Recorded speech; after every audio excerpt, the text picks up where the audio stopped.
Chapter 15. Marcel showed the silver bell to his parents. "That was very thoughtful of her," said his mother. "She knew it would be useful to you. She wanted you to have it," added his father. One of Papa's screwdrivers and a pair of screws from the toolbox.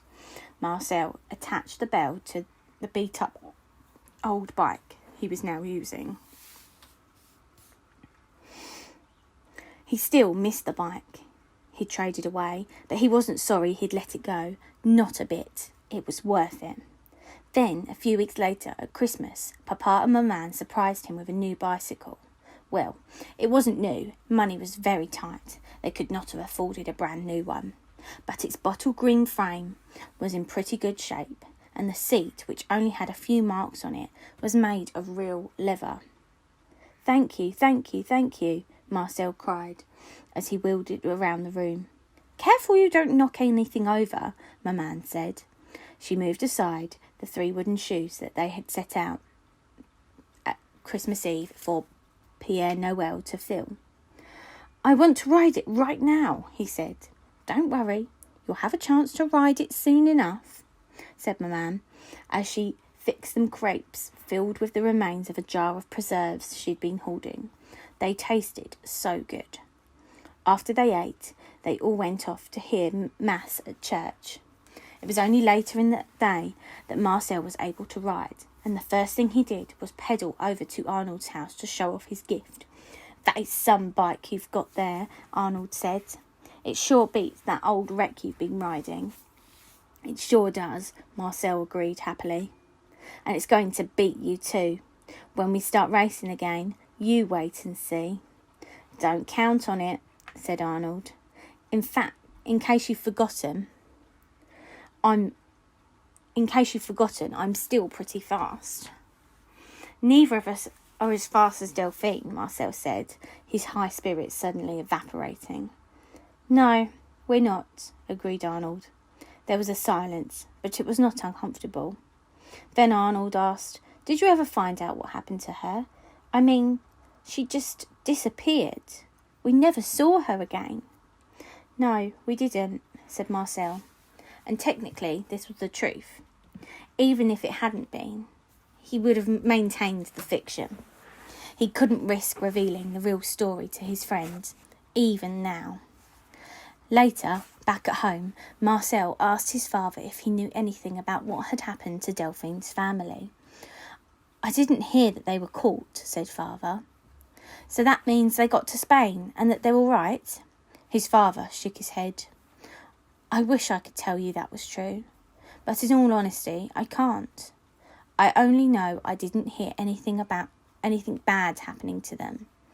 So that makes it easy to believe that nothing bad did."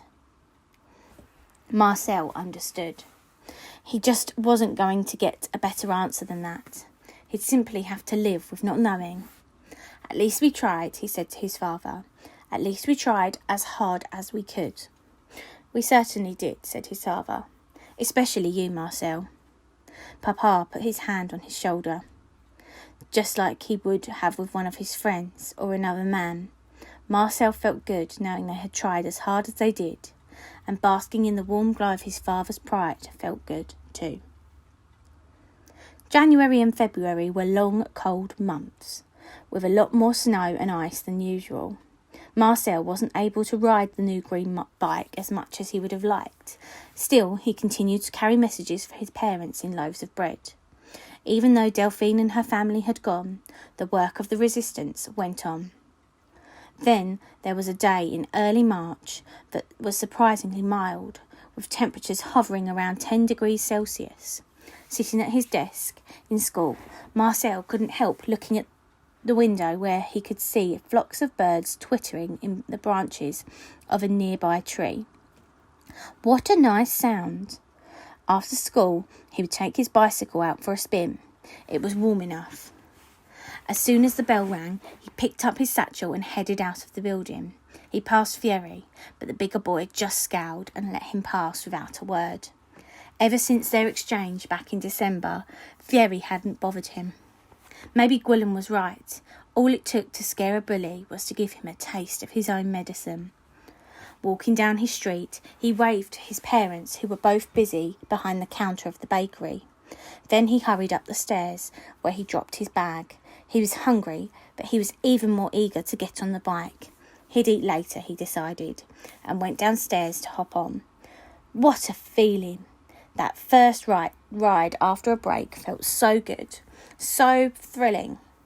And Marcel knew that February and March were crucially early season training periods for the Tour de France riders. These were the months when the cyclists rode long hours to accumulate as many kilometres in their legs as possible to gear up for the big racing season. He sped along at a good pace, enjoying the feel of the almost spring air that filled his lungs. The new bike handled very well, and soon he was out of town. The days were getting longer, just a few brief minutes a day, but the afternoons no longer seemed to end so abruptly with that heavy curtain of black that fell at 4 o'clock. Marcel rode and rode, pumping his legs, pushing harder on the wheels. The sun on his face made his mood even better. Maybe soon the war would end and the occupation would be over. The Tour de France would return to France and fill the roads with agile cyclists and adoring fans. Maybe Delphine would even come back, and they would watch it together, cheering from the sidelines for their favourite athletes. But he didn't even know what had happened to her.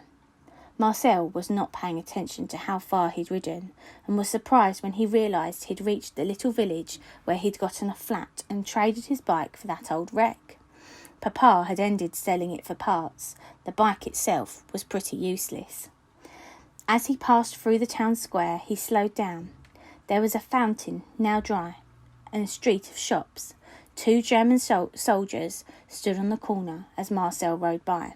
They were joined by a third. He turned away toward the bistro on the other side of the square. There was a lone French gendarme at one table and a couple of men at another, each immersed in a newspaper. One of them smoked a pipe, and the smell of smoke floated through the air. Then, to his utter surprise, Marcel saw the boy with whom he had traded bikes. His hair was shorter now, and he was a bit taller, but Marcel recognised him in an instant. The boy was even riding Marcel's old bike. He recognised that too. When the boy caught sight of him, he came right over. "Salut," he said. "Hello." "Salut," replied Marcel. "That's a great-looking bike," said the boy. "Is it new?" "It was a Christmas present," said Marcel. "From my parents." The boy looked over it appreciatively. "What happened to the one you got from me?" "My father ended up selling it," said Marcel, looking at his old bike. "How is that one? Do you still like it?" "It's terrific," said the boy. "It handles really well. You were right. It was a great deal." "For me too," thought Marcel, but he did not say this out loud. "By the way," said the boy, "did you make it to your aunt's house that night? Was your cousin all right?"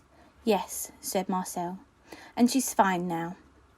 Marcel was uncomfortable at having to tell yet another lie to the boy, but kept Delphine and her family safe.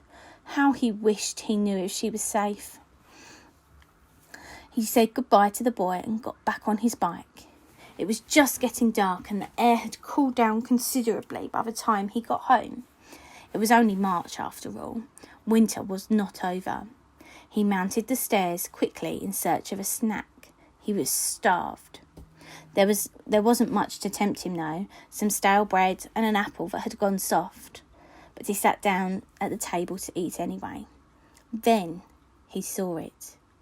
The letter, propped up against the earthenware bowl. It was addressed to him. Mail? Now that was something that didn't happen too often. Almost never, in fact. Marcel picked up to look more closely. There was no return address, but the postmark and stamps indicated it was from Portugal. Portugal? That was near Spain, where Delphine and her family had been headed. Could it be? Ignoring his bread and mushy apple, he tore open the envelope. Inside there was no letter and no note, only a brightly coloured sheet of paper folded into thirds. When he opened it, he saw a page torn from a magazine or catalogue of some kind. It showed a girl smiling, riding a red, shiny bicycle.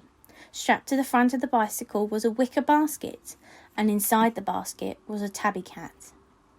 Marcel looked more closely at the girl. She had blonde curls and blue eyes. Delphine's hair was black, but her eyes were blue. And like the girl in the picture, she had a cat, the ginger kitty that now kept the bakery mouse free. It was Delphine who had sent him this. It all fit, the girl, the bike, and the cat. She was sending a message to say she had escaped and that she was all right. He was sure of it as he was of his own name. Relief washed over him like a wave and mixed in with the relief that was admiration. How clever she was to have found this way to communicate. No one else in the whole world would have understood the meaning of this picture. No one but Marcel. He refolded the page and slipped it back into the envelope before heading downstairs. The bakery was busy, so this wasn't the moment to show Maman and Papa the good news he'd gotten. He would tell them later, when the three of them were alone, and he knew they would be filled with happiness as he was at this moment. He wondered whether he'd ever see Delphine again. He hoped so, but even if he didn't, he knew he would never forget her.